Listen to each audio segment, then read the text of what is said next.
Is going on, everybody? It's Jet Central back with the mock draft 1.0. I'm pumped. I did it, and here it is. So I'm really excited about this year's draft because the Jets are bad, and we're gonna have a high pick. So I've been, every year I love reading into the draft stuff. I'm into college football and whatnot, so I know who's coming out, who's prospects and whatnot, sleepers, all that stuff. I love diving into that stuff. And so I love doing mock drafts. So this one I did 1.0. I just wanted to get a good feel on where the NFL teams are going to wind up picking slot-wise. It's obvious that the Browns are going to have a top 5 pick. It's obvious that the Niners are going to have a top 5 pick. Obvious that the Jags are going to have a top 5 pick. And it's obvious that, Cowboys are going to have a late pick. Patriots are going to have a late pick.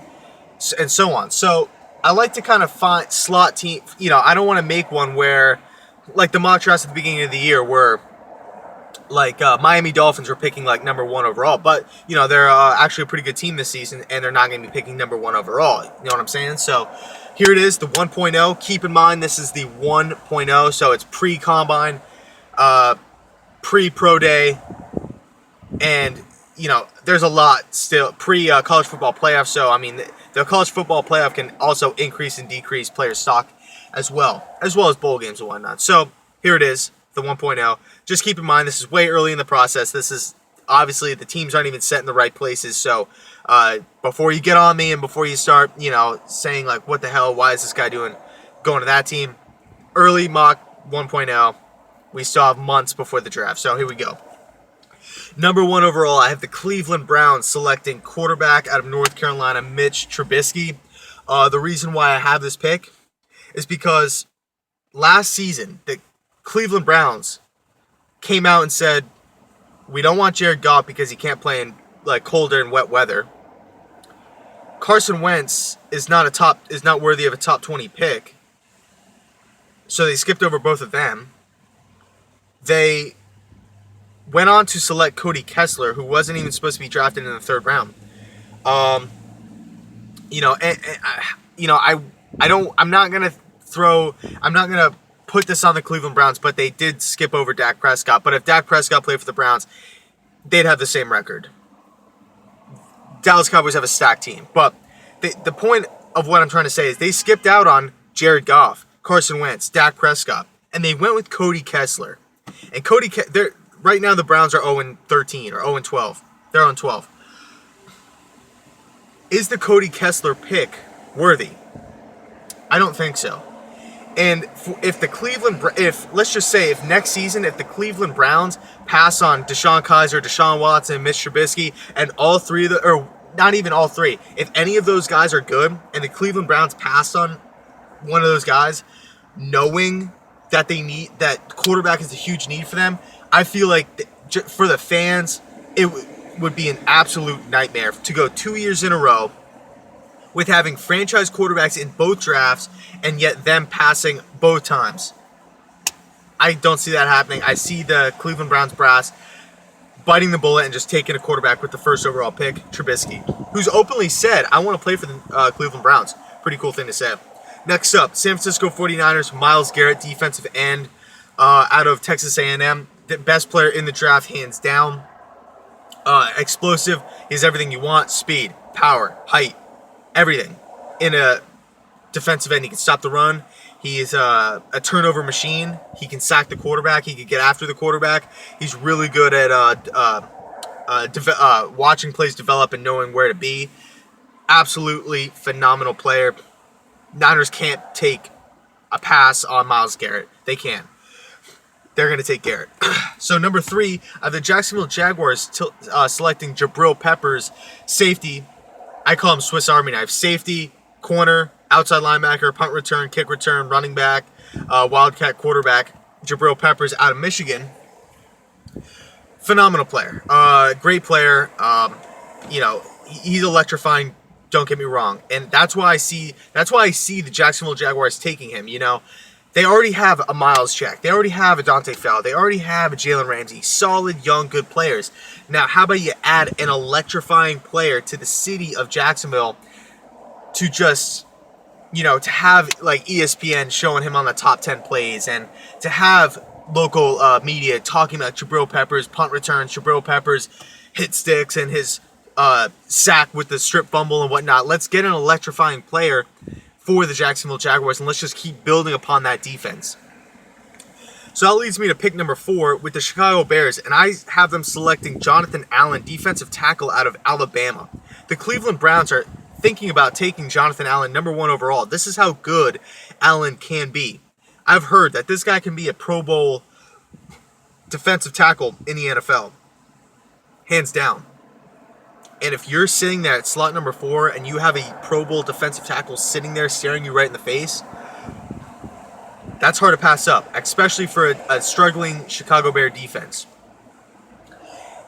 A lot of people are having a quarterback, DeShone Kizer slotted in at this selection, but I've heard that the Chicago Bears are in love with Brad Kaaya out of Miami, and that's a possible target that they could, obviously target in the second round. Supposedly they love Brad Kaaya, so if they love him, I don't really see them going quarterback round 1 when they can get the guy that they love in round 2. Might as well go with the best player on the board, and that's Allen. Next up, we got the New York Jets selecting linebacker out of Alabama, Reuben Foster. This guy, I think this guy's fantastic, Reuben Foster. Watching him play, he has everything you want. He's solid. It always seems like he's in the right place at the right time, as well as being where you want him to. If the run's going right, he's somehow always in the mix on the right-hand side. If it's a screen to the left, he's always first one to the ball to the left. So I love those instinctual linebackers in college football that they're just going to translate well. They're not going to have a huge learning curve to go to the pros because they're already in NFL shape. He plays for a top program in Alabama. Which obviously produces top defensive talent, especially in the front 7.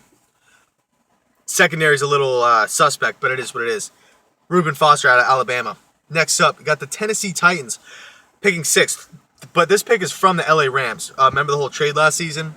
And I have them selecting, this might be a little high, but I'm selecting Mike Williams from wide receiver from Clemson.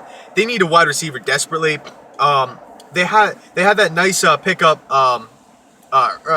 last year's draft, which obviously they let go of Dorial Green-Beckham. They liked him so much that they let go of Green-Beckham. And, the Titans are definitely going in the right direction. And as long as the LA Rams keep losing, this pick is just going to get higher and higher. So, they need a wide receiver desperately. Let's just take him at 6. Let's get a stud wide receiver, the best in the class, at pick number 6. We have another first-round pick to address a need and whatnot. Let's just go with the best wide receiver. Let's get Mariota a weapon. Let's do what we got to do. Bring him in. Next up, pick number 7. The Carolina Panthers are delighted. Leonard Fournette falls to the Carolina Panthers. Finally, the Carolina Panthers can get a running back or a weapon other than Greg Olsen and Kelvin Benjamin on this team to help out Cam Newton. Newton's a great quarterback. Yes, he's in the media, and yes, there's these things popping up about Cam Newton, whatever. But at the end of the day, look at that team. They don't have really anything to help out Cam Newton, in my opinion. Go Leonard Fournette, the best player on the board, a position of need. Someone to take the load off of Cam Newton. Great pick for them. Next up, we got the Cincinnati Bengals selecting Derek Barnett, defensive end / outside linebacker out of Tennessee. This is just a scenario of best player available, in my opinion. Barnett reminds me a lot of like a faster Sheldon Richardson. He could get after the quarterback. He could stop the run. I don't think he has any off-the-field issues. But the Bengals, they have a lot of talent on that team. Don't get me wrong. But, Barnett is a very talented player who can help out any team no matter who he gets drafted to. He's a definite upgrade at that position for the Cincinnati Bengals. Just another person to help get after the quarterback and stop the run. Next up, we got the New Orleans Saints selecting hometown kid Jamal Adams, safety out of LSU. Jamal Adams is a beast. Let's call it space, but he looks like he knows what he's doing. He looks like he's a ball hawk. He can hit. He's not like a slugger like a Calvin Pryor or anybody like that. He's not going to really stick you, but what I love about Jamal Adams is his ability to wrap up in open field, make open field tackles. You see that a lot. I think that's a lost art in today's game, open field tackles. Everyone wants to go for the hit stick. Not too many people would just want to make the solid tackle. I think Adams does a very good job of doing that.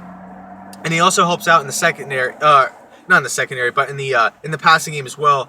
On the defensive side of the ball, he can locate the ball. Really, really good at covering the tight end position. I love Jamal Adams. Next up, San Diego Chargers. I'm selecting Tim Williams out of Alabama, outside linebacker, defensive end. He can get after the quarterback. Think about this, people. Joey Bosa, Tim Williams. That's pretty scary for other opposing quarterbacks. Think about this. You have Derek Carr in your division. The Kansas City Chiefs are a very good team, as well as the Denver Broncos. They just selected Paxton Lynch. You know, we need players on the ends to go get these quarterbacks. Go get Tim Williams, a proven good player out of Alabama. Next up, pick number 12, Arizona Cardinals. This is just me. I doubt the Arizona Cardinals are going to do this because for whatever reason they just think that Carson Palmer is amazing. But I am selecting DeShone Kizer out of Notre Dame, quarterback. The perfect fit. Perfect fit. A team that plays in a dome where a lot of the plays come out of play action, as well as a lot of shotgun, a lot of plays downfield. DeShone Kizer has a very nice arm. But, you know, I've been saying that the Arizona Cardinals should target a quarterback since 2014. I believe that they should have taken Teddy Bridgewater, but they didn't. And then they go on the next, whatever. DeShone Kizer is a perfect fit for the Arizona Cardinals. They have to move on from Carson Palmer at some point. It blows my mind that they're still totally okay with him. Next up, pick 13, another Tennessee Titans selection, their original selection. I'm selecting Jalen Tabor, corner out of UF. My personal opinion, he's the best corner in this draft. He's long, he's lanky, he's fast. He's a beast. I like Tabor a lot. I think he's a very good player. Next up, I have the Indianapolis Colts selecting running back out of Florida State, Dalvin Cook. Dalvin Cook's a beast. I watched so many Florida State games, and he is a absolute stud. They don't run the ball too much, probably because they don't have one. Get someone to take the pressure off of Andrew Luck, somewhat similar of the Carolina Panthers situation. Dalvin Cook, beast. Next up, pick number 15, Buffalo Bills. My man, Matt B. You're probably going to get pissed off at this pick, but hear me out. Buffalo Bills selecting quarterback out of Clemson, Deshaun Watson. Why do I say that? I say that because with the rumors that Tyrod Taylor will not be there next season, with the rumors that he's going to be paid, if he's on the roster in March, the Buffalo Bills have to pay him $30 million. And if the Buffalo Bills are not even really committing to him for the end of the season, why would they commit $30 million to him? Not only those two things, not only did they publicly say that they love how Cardale Jones is coming along and whatnot, but he's still not ready. But the talks of maybe them getting a new coach in the building, think about this. If Cardale Jones is your only quarterback on the roster next season, because E.J. Manuel will be a free agent and you'd obviously cut Tyrod if you're not going to pay him, you might want to take a quarterback in this draft. Think about this, like a new coach, a new foundation coming in. You might want to go with a quarterback. You don't have one. I feel like that'd be a very nice fit for the Buffalo Bills, and I could really see that happening come draft time. Matt, don't kill me for that. I know you love Deshaun Watson. I know you want him to come to the Jets, but I'm just these are just ideas, people. These are just ideas. Keep in mind it's 1.0. Next up, we got the Green Bay Packers selecting cornerback out of Iowa, Desmond King. Green Bay Packers need help on the secondary big time. I mean, it's a proven fact. They need help big time. Des King provides length. He provides skill, obviously. He provides... personally, I think Desmond King will be a better free safety than he would corner. That's just me. Regardless, he's an upgrade on whoever they have. So I'm going to go Des King with the Green Bay Packers. Next up, Philadelphia Eagles. Keep in mind, this pick is from the Minnesota Vikings. And I have them selecting another corner by the name of Quincy Wilson, the other corner opposite of Jalen Tabor at Florida. You know, this guy, he's pretty raw in his development, but he has a lot of talent. Trust me when I tell you, Quincy Wilson has a ton of talent. It's crazy. Plus, the Eagles need help on the secondary. Next up, Washington Redskins, selecting 18th. I'm selecting Malik McDowell. I'm not as high on him as everyone else is. Reminds me a lot of Quentin Coples. I know, yeah, different position, whatnot, but, you know, just like how everyone's obsessed with the athletic ability, as far, you know, more athletic ability than actual tape, whatnot, that somewhat scares me. The New York Jets selected Quentin Coples a couple seasons ago out of NC, and he didn't really have good numbers, and he didn't really have good tape, but he was just tall, ripped, fast, everything you want in a defensive end / outside linebacker. So, but it didn't really work out too well. I see a lot of the same similarities in McDowell. Just everyone's just raving about his size and speed and potential and whatnot. But the Redskins do need help on the defensive front. And Malik McDowell is a he's a first-round pick, so why not? He's out of Michigan State. Next up, I have the Miami Dolphins. This is kind of a weird pick, but I'm selecting tight end out of Michigan, Jake Butt. Guy's a beast. Best tight end in the class by far.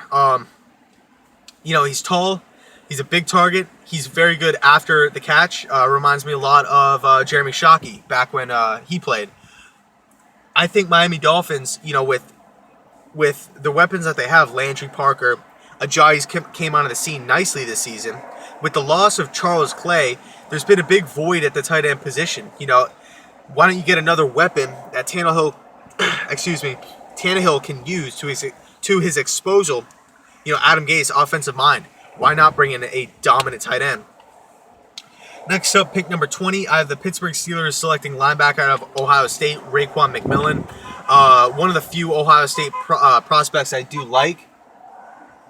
But I think he's going to be a beast. Pair him up with Ryan Shazier and Bud Dupree.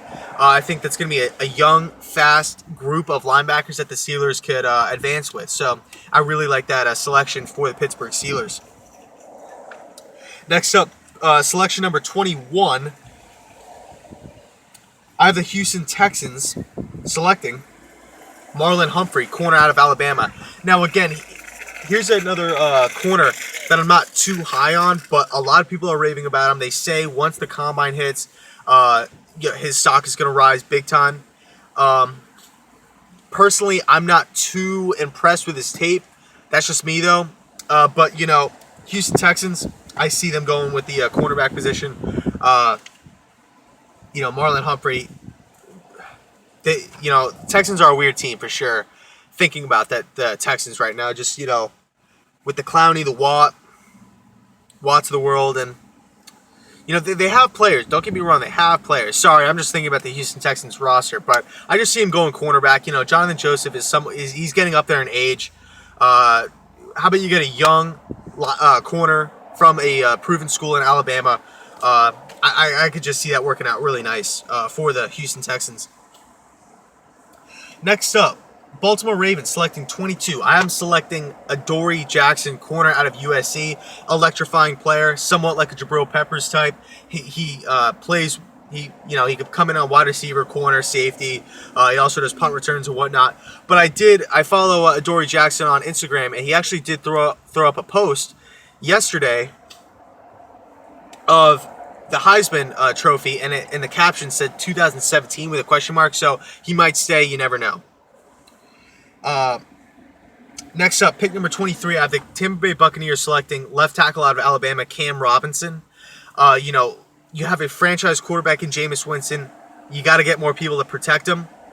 Offensive line is not so much in need of the Tampa Bay Bucs, but Cam Robinson's the best left tackle in this class, and you're getting him at pick 23, so you got to take the best left tackle at selection number 23. Take him.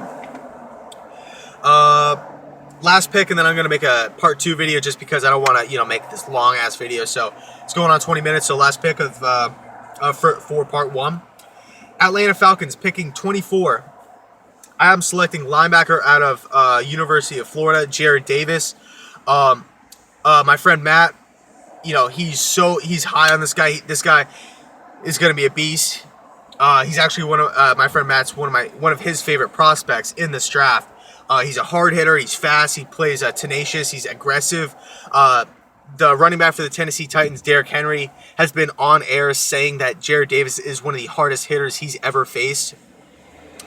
This guy, I see his stock rising, through the draft process, the combine, the pro days and whatnot. Kind of somewhat like Dante Fowler. I know different positions and whatnot, but Dante Fowler, no one even was talking about him at this point when he got drafted, but he went 3rd overall. So, it's crazy how stocks can rise and fall.